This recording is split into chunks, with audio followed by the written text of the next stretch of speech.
patted her head, feeling a knotted tuft of what needed to be her perfectly beach-waved silver balayage. Ugh! What had possessed her to grow her hair out when she'd been doing the wash-and-go pixie for years? This morning had. Today. This interview. After 12 years, she was going to reclaim part of what she'd lost all those years ago. But that meant wowing the board of directors at the prestigious Salon and Cosmetology Institute in Reno, Nevada. The same Salon and Cosmetology Institute she dropped out of over a decade ago. The same Salon and Cosmetology Institute that needed to readmit her with the credit hours she'd already completed, so she could finally put her tavern apron to rest and open her own salon.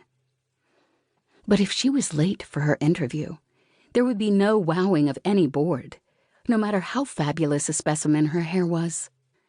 She stumbled out of her room and into the bathroom, where she plugged in her hot iron, threw her hair in a shower cap, and hopped in the shower to rinse the late night at the tavern from her body.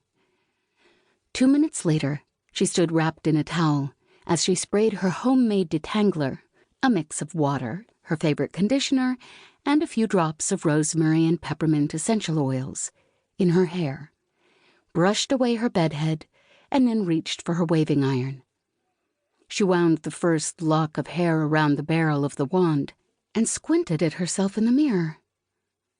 "Is that a—" She leaned closer to the reflective glass, rolling her eyes at herself as she confirmed that, yes, that certainly was a bruise forming above her left eyebrow from cold-cocking Ivy as she flew out of bed.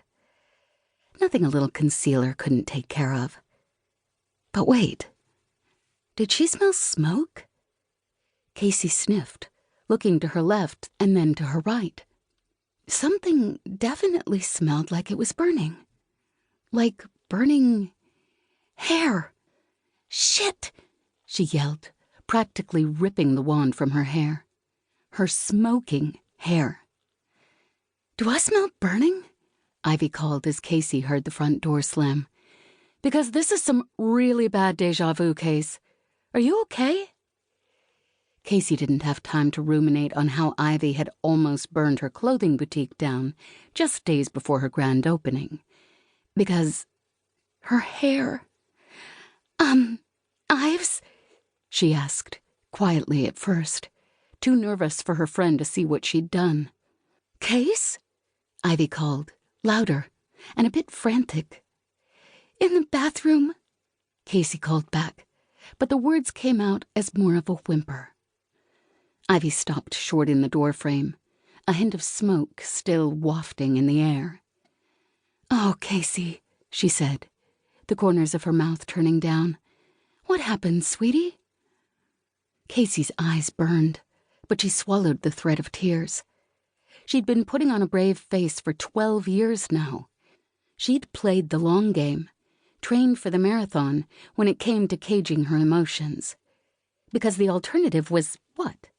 To let everyone know that she might be broken? Might have been broken ever since the day. Nope, she wasn't going there. Not now, when she had burnt hair, a bruised eyebrow, and mere minutes to get on the road.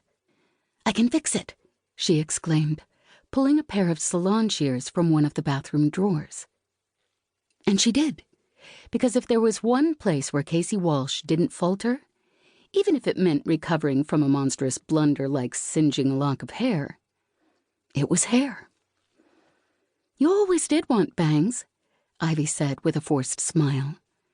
Because Casey had never wanted bangs. Every time she thought she did, she'd cut them, hate them, and then grow them out. It became a running joke.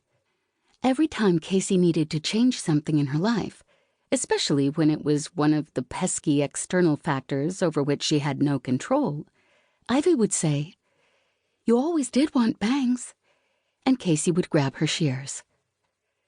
90 seconds later, Casey Walsh had blunt silver bangs that fell just below her eyebrows. "It's a win-win," she admitted as realization set in.